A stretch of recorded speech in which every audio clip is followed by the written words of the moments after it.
So be careful soalan macam ni selalu keluar, especially dia suruh awak kira net force, sebab net force contribute to FC. Dia nak uji awak sama ada awak tahu tak net force tu adalah nilai FC awak. Okey, kalau tak ada soalan, saya kembali kepada soalan tutorial.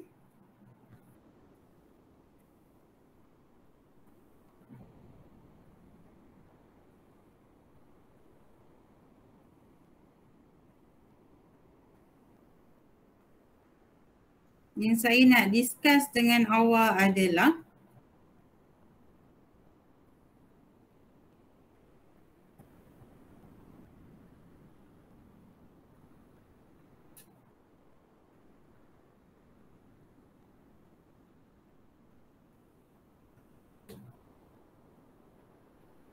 soalan nombor 16. Soalan ni famous. Dan ni soalan PSPM. Dia nak menguji sama ada awak tahu tak what is R, radius. Nampak simple soalan dia. Okay, tapi kena majority of student yang pernah jawab soalan ni dia salah dekat nilai radius of the circle. Okay, cuba discuss.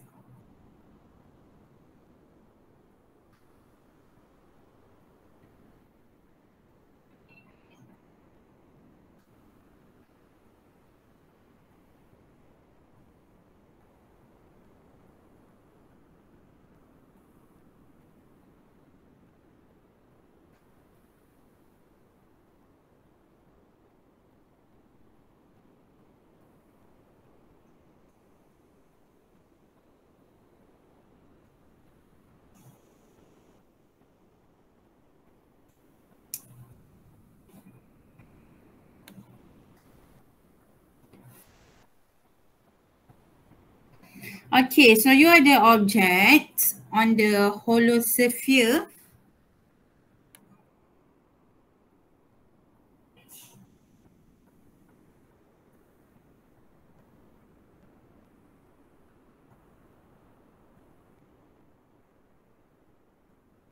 Okay, you ada object on the hollow sphere. A particle, you ada satu particle yang kecil, move in horizontal circle of radius 15 cm inside hollow hemisphere as shown in figure 6.14. Okay, so it means that the motions of the circle made by the object is here. Okay, not this one. Ini adalah permukaan hemisphere. But the circle that taken by the object is there. This is circular path of the particle.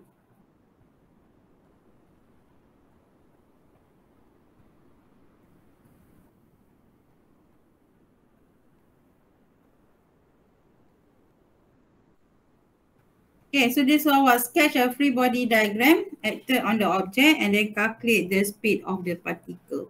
Okay, so step 1, FBD. Okay.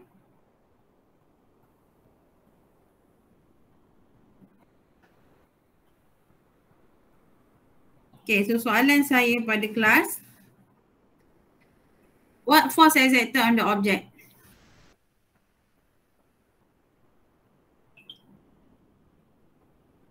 Force apa yang exerted on the object? Gravitational force. Sorry, ulang balik. Gravitational force. W.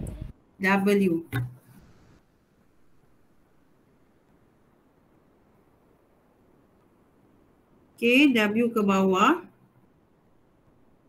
Lagi? Normal force. Okay, normal force. Looking at the normal force. In which direction of normal force? Aniza Azwani ada tak? Ada, madam. Okay, in which direction of normal force exerted on the object? Upward. Atas. Okay, so chapter 4 awak belajar hari tu Anis. What is the directions of normal force? How do we determine, how we draw the normal force? 90 degree. 90 degree to what? Surface. Surface. So Anis, for this case, this is your surface. Your surface is not horizontal. Because the object dekat edge.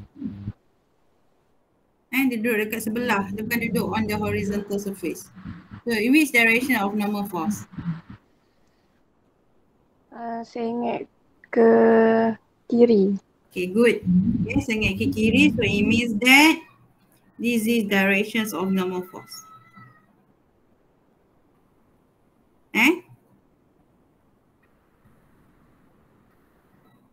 Okay, it must be 90 degree. So ini majority bila kot soalan ni keluar ramai yang silap. Sebab dia buat normal force yang menegak. Ingat konsep dia, because the object nak bergerak dalam circular motion, what force keep the object move in circular motion? Nurin Sabrina, ada tak?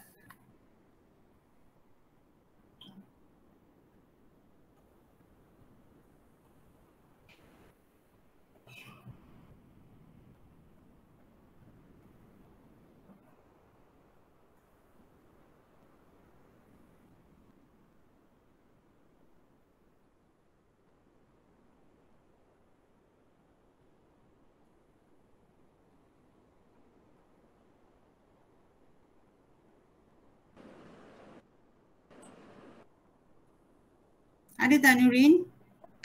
Yes, madam. Centripetal force ke?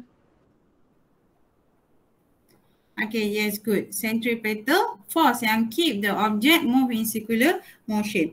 Then awak faham centripetal force wujud provided by the F-net. Dan F-net hanya boleh wujud kalau ada force on the X component because awak punya FC sekarang ni on the X component. This is your FC toward the center. Nampak kecil kat situ, toward the center. Nak senang saya lukis kat sini. Okay, so there must be a force on the X component supaya nilai F-net takkan jadi kosong, nilai FC takkan jadi kosong. So that is the reason why N should be this direction supaya bila dia berada in this direction, dia jadi 2-dimension vector. When dia jadi 2-dimension vector, we can resolve to the X component and we call it as NX.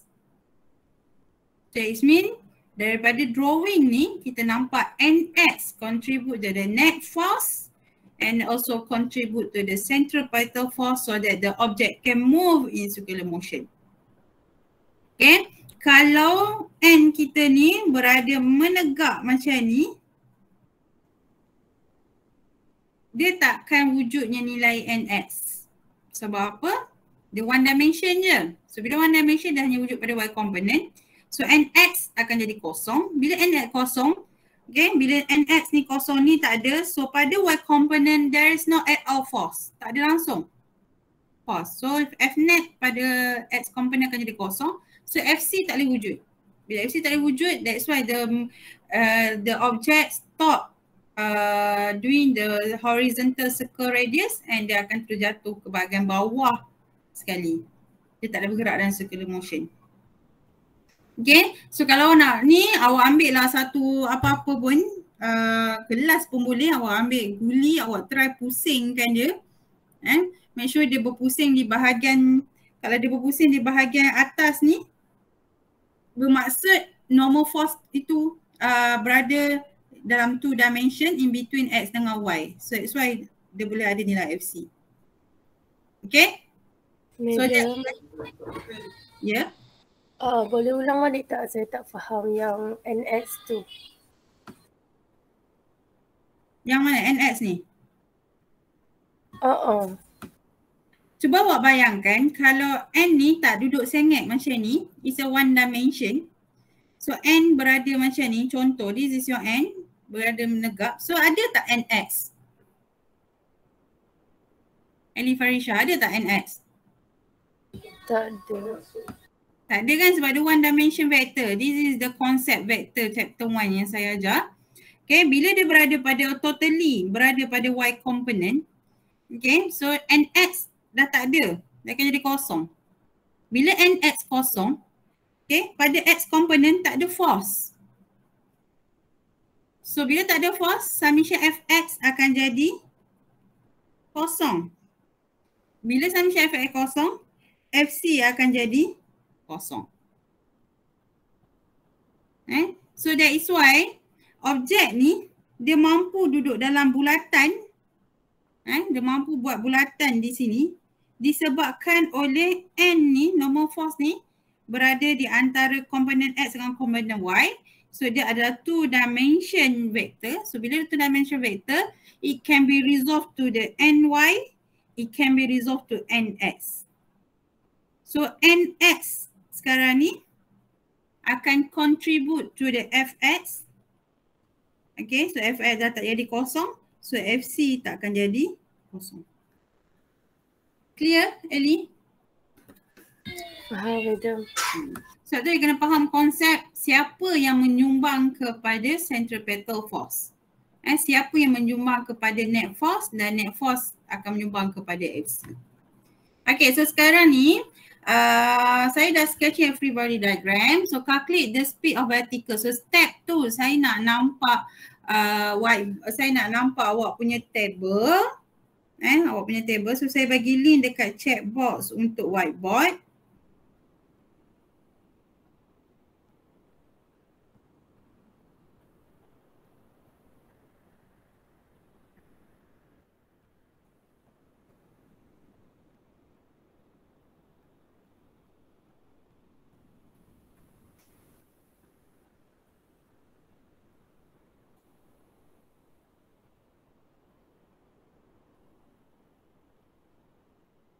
So saya nak nampak step yang kedua on the whiteboard.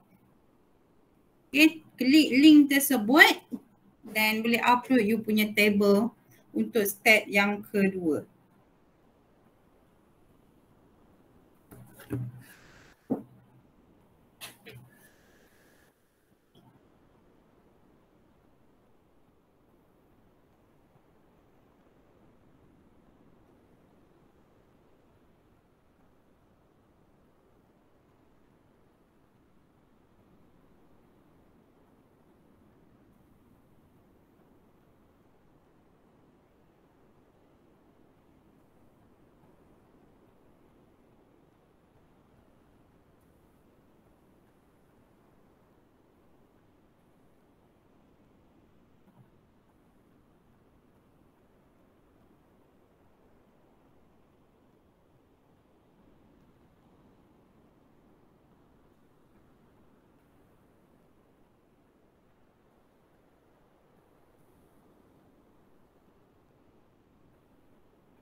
Semua orang wajib buat. You can toggle saja. You boleh sebenarnya you boleh conteng whiteboard tu ataupun you boleh buat atas kertas and snap the picture.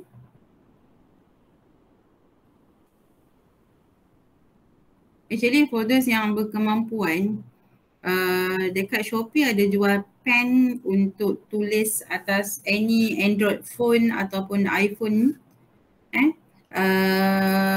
Harga saya beli tu dah RM15. Okay, kalau siapa yang berkemampuan lah. Siapa yang tak ada, just do it manually and then snap the picture, upload dekat situ. Okay, so saya nak buat step 2, fill in the table.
Okay, mana cepat?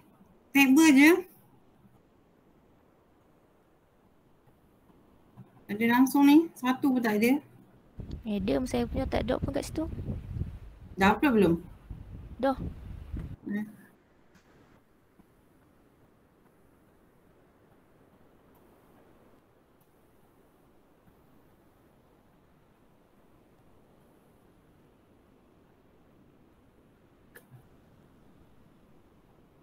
Okay.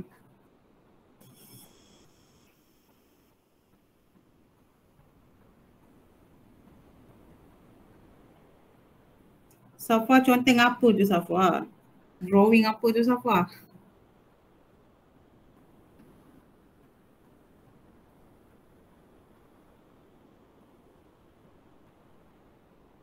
Siapa ada masalah untuk ni boleh buat guna macam Hanis ni. Manually write on the paper and then snap the picture.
Okay, saya bagi sampai 11.45 je. 11.45 kita discuss terus. Everyone kena upload. Okay.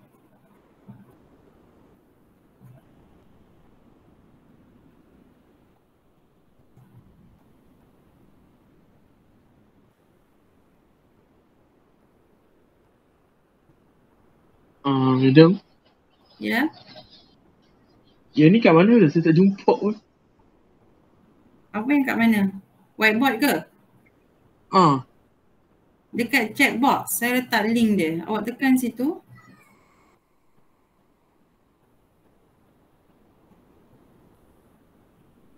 Klik the link and dia akan bawa awak ke whiteboard saya. And then you can submit sama ada either you conteng on the whiteboard ataupun you submit the picture.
You akan bagi jawapan.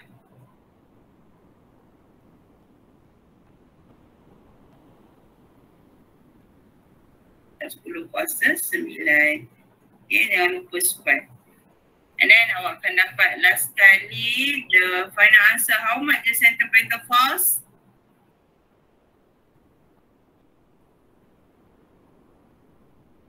Safwa Azalia berapa? Hakim. 43, 44. 1 minit ya.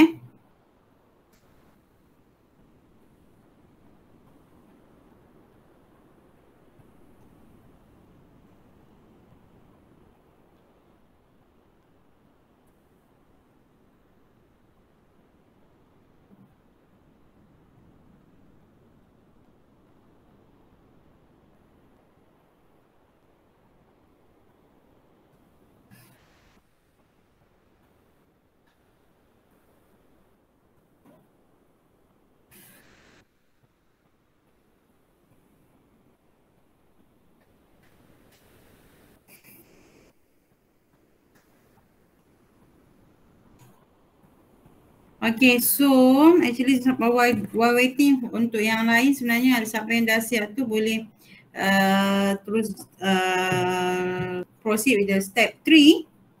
Okay, so saya share salah satu dia punya solution script daripada kawan awak. So this is the table. Okay, so dia ada N dengan W. So kat sini mungkin ada antara awak yang tertanya bagaimana kawan awak tu boleh dapat 60 degree 60 degree and where is the position of 60 degree in FBD dalam FBD awak tu.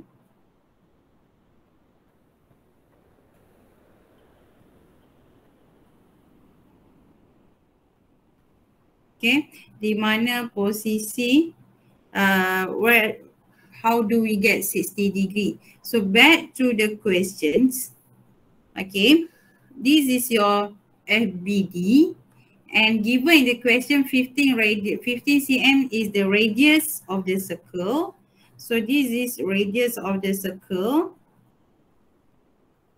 This is your R. Okay, radius of the circle. And radius of the hemisphere is 30 cm. And this is radius of hemisphere, which is radius is constant bila kita bergerak dalam keadaan bulatan. So this value also is 30 cm because this is radius of sphere. Okay, so it means that ini juga adalah 30 cm. Okay, so awak punya normal force tadi, normal force awak, this is the directions of normal force. This is the direction of normal force. So yang awak nak cari is the degree between normal force and x component. Okay, so yang awak nak cari adalah this one, the radius, the angle. So kalau pasal itu sebenarnya is made triangle sebenarnya.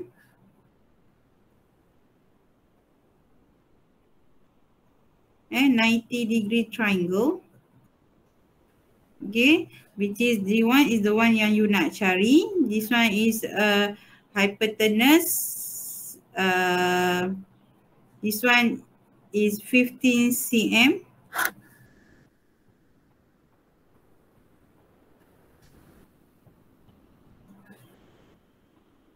This one is the angle, and this one juga your punya hypotenuse juga adalah you punya radius of sphere. Okay, sebab kedudukan sebab radius tidak berubah. Okay, so ini juga adalah radius. Ini radius of hemisphere, ini pun radius of hemisphere, ini pun radius hemisphere. So it means that you punya hypotenuse of the triangle ini adalah nilai dia adalah 30 cm juga. Okay, so dari sini kita tahu kita boleh guna cos theta sama dengan adjacent divided by hypotenuse. So cos theta adjacent is 30 cm.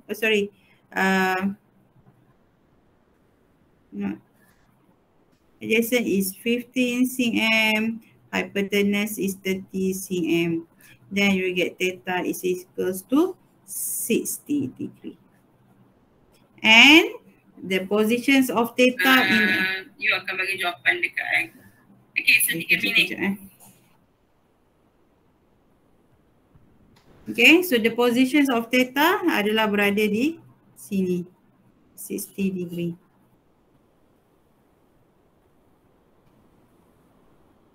Okay, so NX, ingat NX adalah kawan awak punya tadi adalah N cos 60, N cos 60 and the sign convention is positive sebab the same direction dengan FC.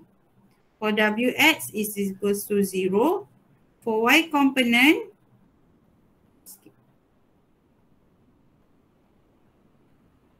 Okay, for y component, so positive n sin 60.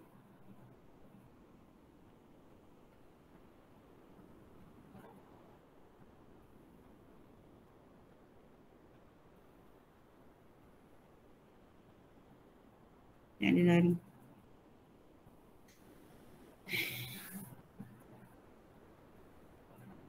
Okay, n sin 60. And then W is negative mg. Okay, kalau ada nilai terus masukkan. Kemudian akan dapat summation fx awak n cos 60, summation fy awak ada n sin 60 minus mg. Nah, kat sini lah saya kata kalaulah n awak tadi one dimension berada pada y component sahaja, vertically upwards, in the case of surface awak horizontal, tak sengit, and n is vertically upward, so n dekat sini akan jadi kosong.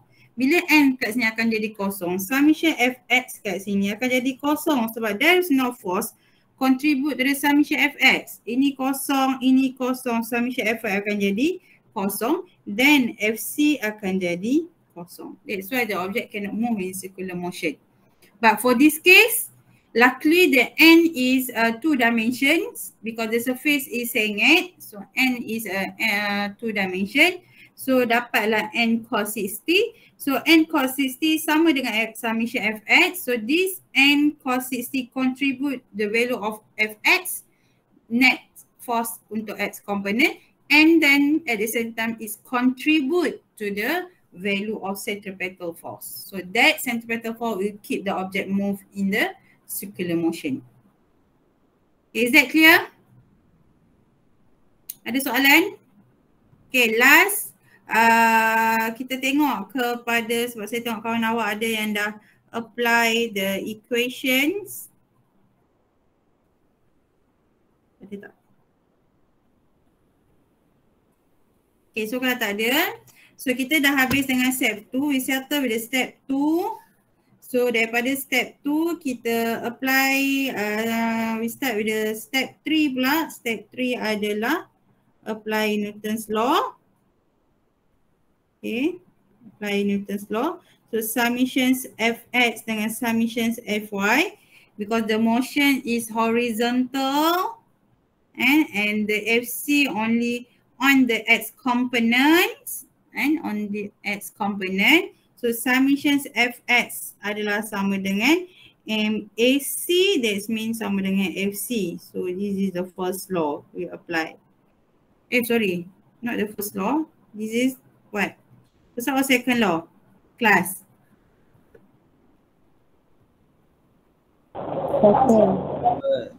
Second. Okay, and then summation fy, because no motion on the y components and dia hanya bergerak on the plane of x. So summation fy adalah kosong because we apply the first law. And then kita proceed dengan step 4.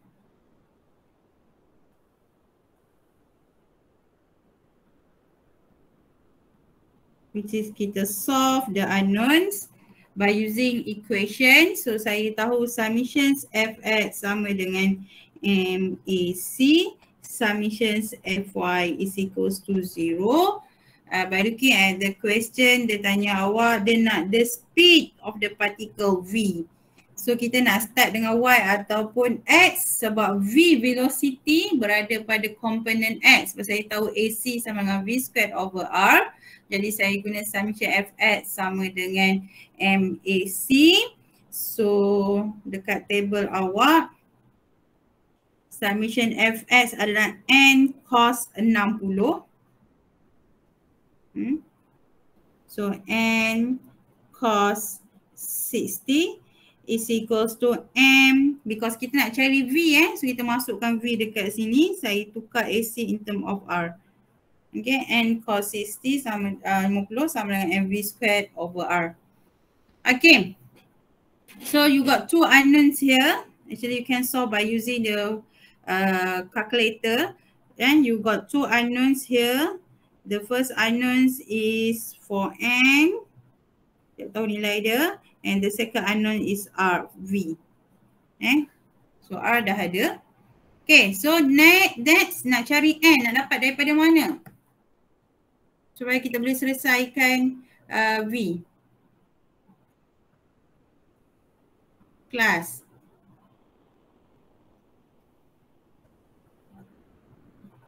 Total force at Y component. Daripada Y component. Sebab kita tak guna lagi Y component. So by looking at the table, so summations Fy adalah N sin 60 minus mg. Okay, at the table. That's wrong thing lah. So N sin 60 minus mg.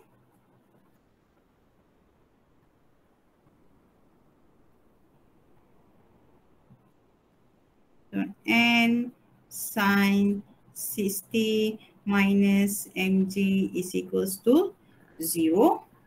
So N sin 60 is equals to mg. So ini equation first, ini second equation. So actually physics sampai sini sahaja. Then how to solve the unknowns is all depend on your mathematical skill. Okay, for me nak senang, saya tahu sebab N saya is unknowns. This is my N unknown. So saya nak cancelkan the unknown. So saya buat je 1 bahagi dengan 2. So that I can cancel 1 divided by 2. So N cos 60 divided by N sin 60. M V squared over R divided by mg. And then solve, last kali awak akan dapat velocity dengan nilai dia 0.922 ms.